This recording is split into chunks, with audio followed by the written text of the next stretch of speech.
Coach, you're now 8-0 on the second night of back-to-backs as a team. Just what has gotten into this group in those moments? I don't know. I think if you go back to last season, I think it might be 11-0 on the second night of back-to-backs. And I keep on saying the same thing when I'm asked this question, but I think when you win the second night of a back-to-back, it speaks to toughness, mental toughness, physical toughness, a resiliency, and not to give in to the readily available excuse of, we played Boston at 8 o'clock last night. We didn't have Nikola and Aaron. We played hard. And we never buy into that. And you have to give our players all the credit in the world because our starters set the tone. The guys on the bench came in ready to play. And as a micro goal in this league, you never want to lose 2 in a row. I mean, it's really want to make sure you don't have extended losing streaks.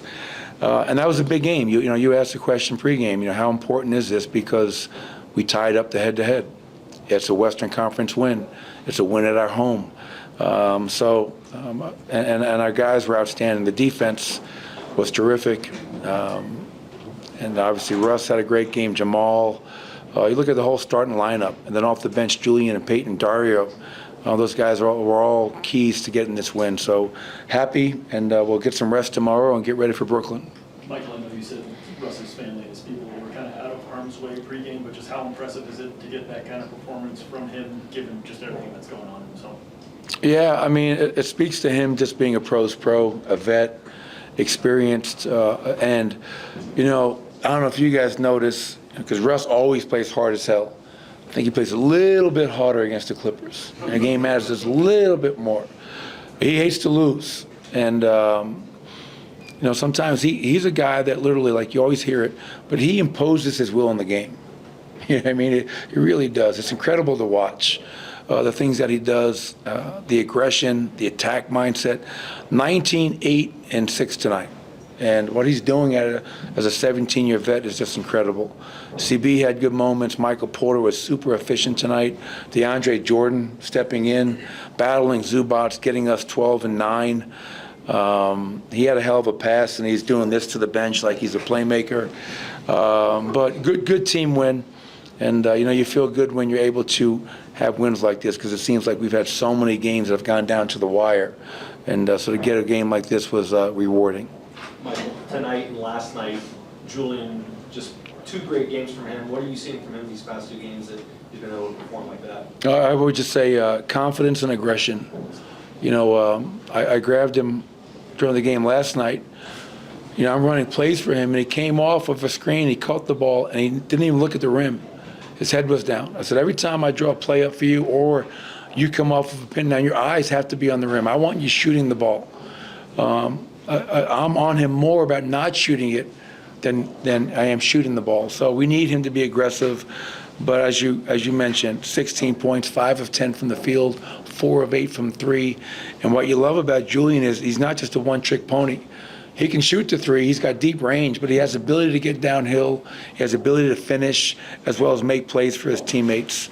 And again, I thought Peyton, Dario, I have to give him a lot of credit. We're all real positives for our bench tonight. When you don't have Jokic or Gordon, it can maybe be easy to, not try quite as much to get into the teeth of their defense. What kind of across the board effort does it take to end up with 56 points in the paint anyway? Well, to your point, I think part of that is having 29 in transition, and that's predicated off the defense and the defensive rebounding. We did a good job rebounding tonight. To hold them to 37% and only 9 offensive rebounds, that's a huge step forward for us, especially coming off of a game last night where it really burned us. The turnovers were also real. I mean, that team, that's what they do every night, Bennett. We only had 12 tonight. But if you can get stops and get runouts and attack them before they get set, you don't want to play that team in the half court for 48 minutes. They're just too good defensively. And then when we were in the half court, sometimes you get caught over dribbling, and that's when you get into trouble. But we had guys that were able to get downhill and still live in the paint, which is nice to see. What was most impressive about the defensive execution? I would say just the discipline. That first quarter was great. We set the tone. We watched clips at halftime, Katie, and I showed some clips. First quarter, really disciplined, communicated. Everybody was flying around, 5 guys playing as one. Second quarter, we had a lead, and we started kind of making things up. and that's why they had that big second quarter. And then I thought we got back in that third quarter to doing what we were supposed to do. So what stood out to me was just the buy-in and commitment and the discipline throughout.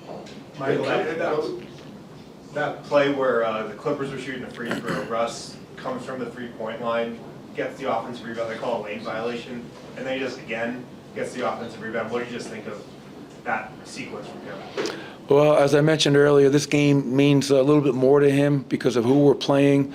But again, like Russell Westbrook is just relentless in everything he does.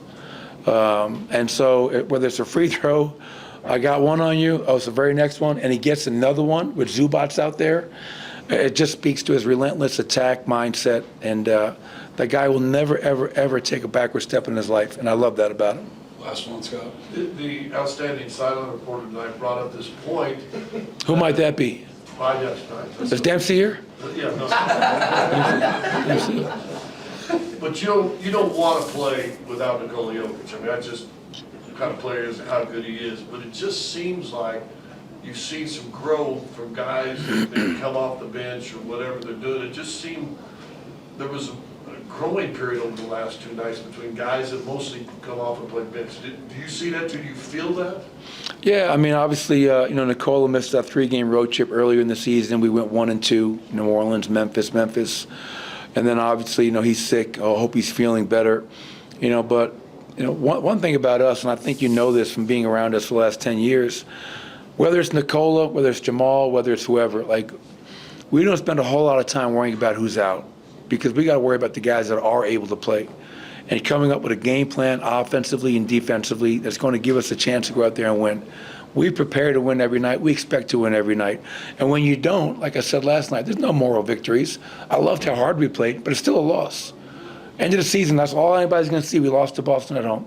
And so for us to go out there tonight and to play as well as we played over a 48-minute stretch against a team, as I reminded our players before we came out, we're 20-15, they're 20-16. We're down 1-2 against them head-to-head. This game has a lot of impact. So you lose one game in this situation, you go from 4th to 7th place. And our guys understood that, and we found a way. And I'm proud of our guys for doing so. Thank you, Coach. Appreciate it.